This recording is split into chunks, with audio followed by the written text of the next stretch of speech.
Today we're going to discuss how to use a stripper. Again, don't let it be scary because it's really not all that hard. Trust me. And I'm going to show you exactly how to do it. So I start with just any stripper really. I don't think one works better than the other. There are some safer ones to use and then there's some more serious. So that to me is really the difference. And the beauty of any product that you buy, there's always directions on the back. So never feel like any project is too big for you. Just read the directions or reach out to me. I can help too. Today I'm using Quick Stripper. And what I liked about this one is it's a quick 15-minute do its thing and then I can remove it because I love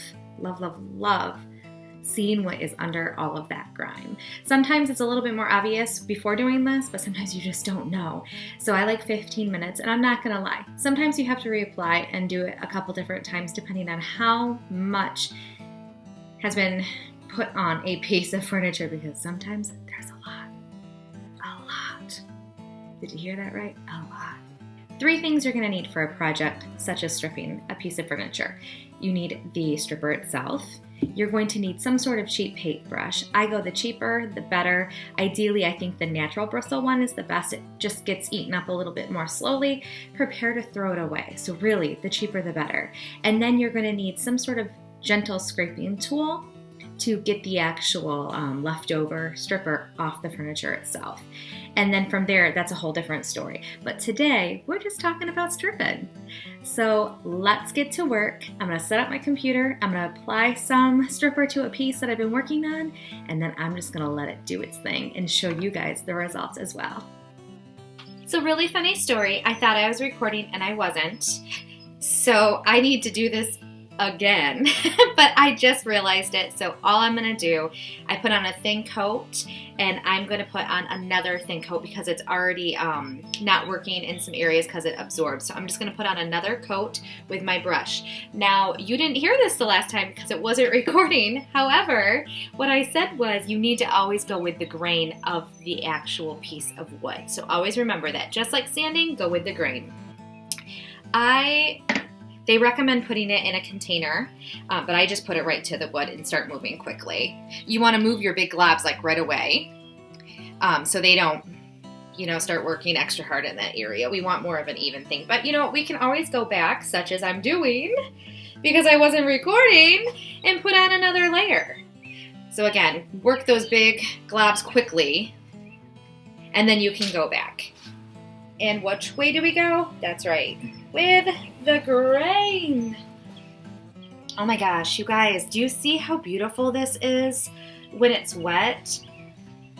Oh, this is what it's gonna look like after I put a new coat of stain on it and a top coat of varnish. Oh my gosh, I can't even stand it. It's so beautiful. Look at that color difference from before I put it on. So it's not going to look like this when I strip it, obviously. It's going to dry a little bit. And it's not going to have that wet look anymore. But this is going to give you a really good idea of what this piece of wood could look like. Oh my gosh, I love wood products. I like painting things, but man, if I can bring a wood piece back to its original state by showcasing this beautiful look, that is what's in my heart. So this has to sit for 15 minutes. Clock is starting now. See you in 15.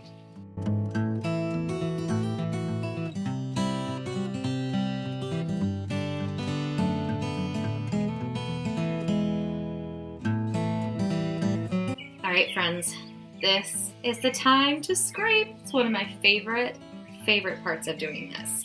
So again, go with the grain. That's always a good rule of thumb for just about everything you do. So here we go.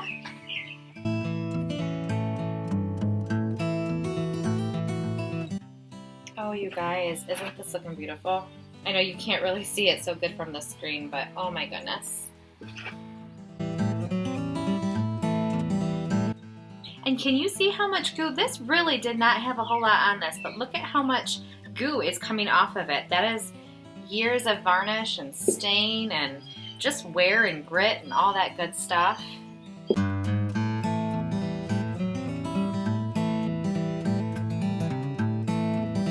So I did the final scraping, cleaned her up real good, and then I took some mineral spirits and put it on a paper towel. There's better applications to use, but I just do paper towels because I'm not quite finished with this.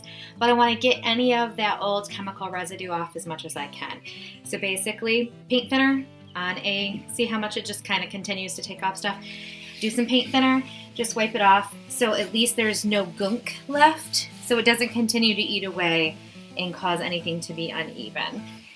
And here we have it. So I'm going to let this dry a little bit, and then I'm going to be able to see what I'm working with. I'm going to give it a couple days.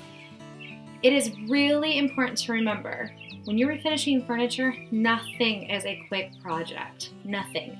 You have to allow the piece to do what it's going to do and be able to reveal itself, because you're not really going to know what you're working with unless you do that.